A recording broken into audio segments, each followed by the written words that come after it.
Philip, are we ready? Yeah. We're good. So, you're at Warren Wilson to talk about the new book, Reckoning at Eagle Creek, right? New and old book, and also to look at the greater region as well. Sort of a reckoning, not in Eagle Creek, but a reckoning in Appalachia. Um,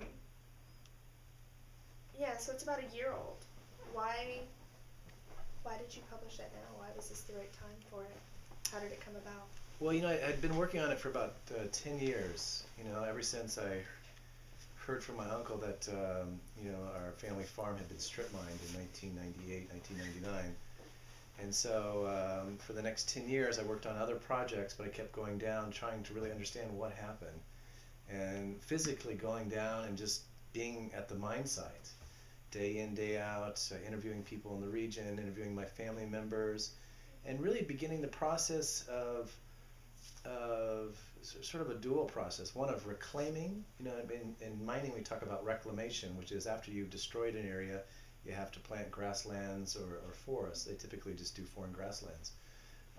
I wanted to reclaim my heritage I had lost, but the dual purpose was also to dig deep into what had been this 250-foot hole in the earth that was this strip mine of my family's heritage, 200 years gone, and to dig even deeper and say, what actually did I lose? Who did we lose?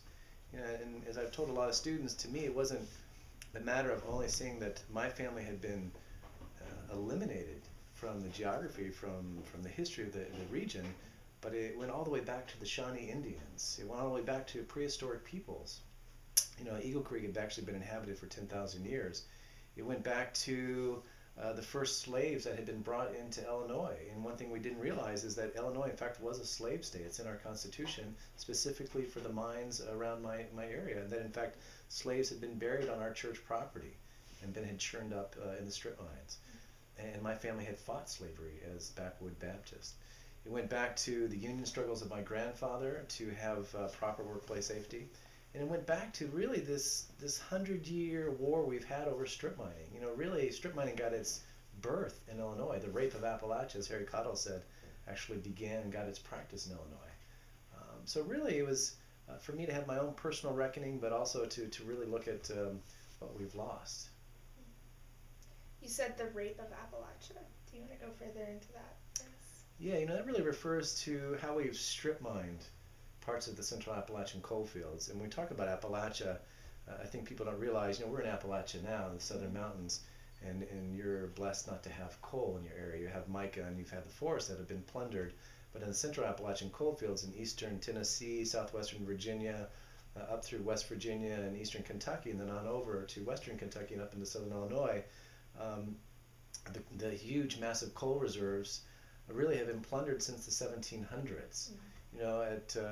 Once upon a time, we had these little itty-bitty coal mines. They'd send people down in incredibly dangerous situations. Of course, first with the slaves, and then with immigrants and coal miners from here. And then we shifted to strip mining in the 1850s, the 1860s. And strip mining really didn't get its groove until after World War I, when we had the steam power shovels that could begin to dig out pits, just like it dug out the Panama Canal. And then we got these walking drag lines, that were big as 21 stories tall, the tallest building in our counties, that could, dig up 2 seams of coal at the same time and leave behind these meteor craters. And now they don't even use those. They use explosives. They literally blow up the hills and mountains and the fertile valleys to get at the coal, and then they dump it into the valleys, block up and sully all the headwaters in the streams. And then they cart it out. So we use that term not lightly. When we talk about the rape of Appalachia, just like the rape of the heartland, we're talking about a real violation of our land, a violation of our people.